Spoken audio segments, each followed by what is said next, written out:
Bismillahirrahmanirrahim. Assalamualaikum warahmatullahi wabarakatuh. Salam sejahtera dan salam satu Malaysia buat hadirin hadirat yang saya hormati sekalian. Bertemu kita dalam forum ini buat pertama kalinya bagi membincangkan satu tajuk yang kian hangat diperkatakan, iaitu ideologi sekulerisme. Hadirin yang dihormati, tajuk forum kita pada hari ini berkenaan bahaya ideologi sekulerisme terhadap masyarakat Islam. Oleh itu, hari ini panel-panel kita akan mengupas tentang ideologi sekulerisme di Malaysia, sama ada perlu kita sokong ataupun tolak habis-habisan. Sidang hadirin, sebaiknya kita menghayati dahulu apakah sebenarnya yang dimaksudkan dengan ideologi dan sekulerisme. Silakan panel pertama kita, Saudari Hanis. Terima kasih Saudari Pengurusi. Assalamualaikum dan salam sejahtera kepada sidang hadirin yang dihormati. Pertama sekali, saya akan mengupas apa itu ideologi. Memetik daripada Wikipedia, ideologi merupakan sistem kepercayaan yang menjadi asas kepada tingkah laku seseorang. Pada lazimnya, ia merujuk kepada set kepercayaan yang menggerakkan suatu pergerakan politik dan sosial. Ideologi ini terbahagi kepada beberapa fahaman. Ideologi yang ingin dibincangkan pada hari ini ialah sekularisme. Secara umumnya, sekularisme boleh didefinisikan sebagai satu fahaman yang memisahkan antara urusan agama dan kehidupan dunia seperti politik, pentadbiran, ekonomi dan pendidikan.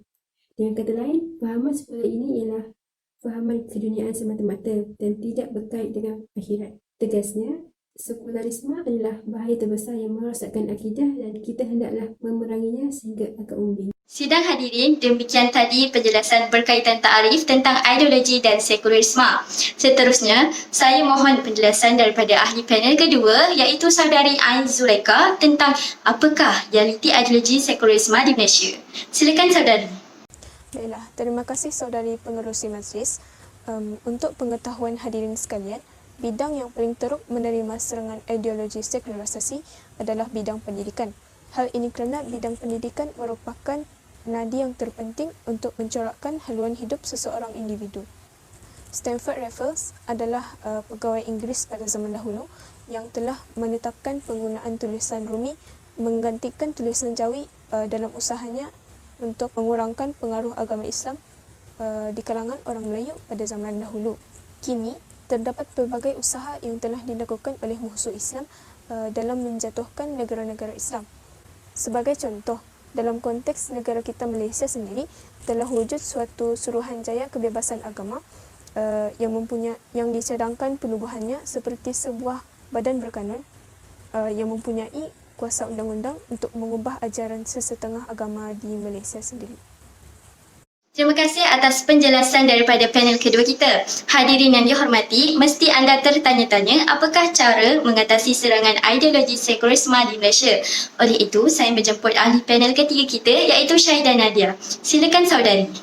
Assalamualaikum dan salam sejahtera. Terima kasih Saudari Pengerusi. Pada hemat saya, berpegang teguh kepada ajaran Islam, faktor utama yang boleh menangkas dan melemahkan unsur-unsur sekularisme dalam kehidupan, termasuklah pemikiran dan seluruh peradabannya.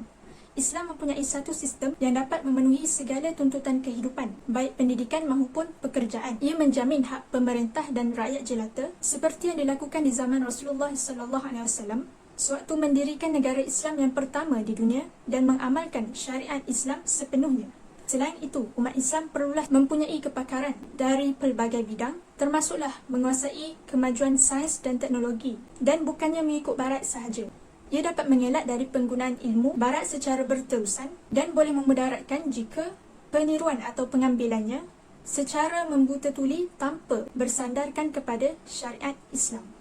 Dan hadirin yang dihormati sekalian, saya tidak menyangkal pandangan rakan-rakan ahli panel, justru saya ingin menyimpulkan secara keseluruhannya, sekulerisme merupakan satu fahaman yang memisahkan agama dari kehidupan ini, khususnya kehidupan bernegara. Sekulerisme juga mempunyai satu agenda negara barat untuk menjatuhkan Islam melalui pengaruh fizikal dan mental.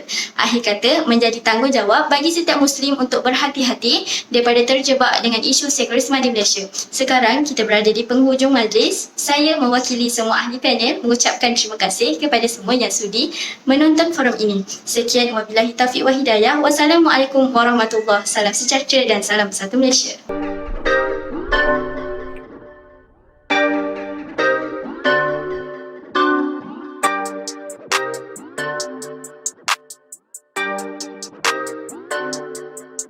I'm so fly, like airplanes in the sky.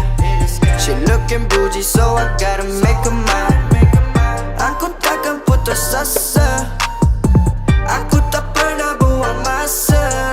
I'm so fly, like airplanes in the sky. She looking bougie, so I gotta make her mine.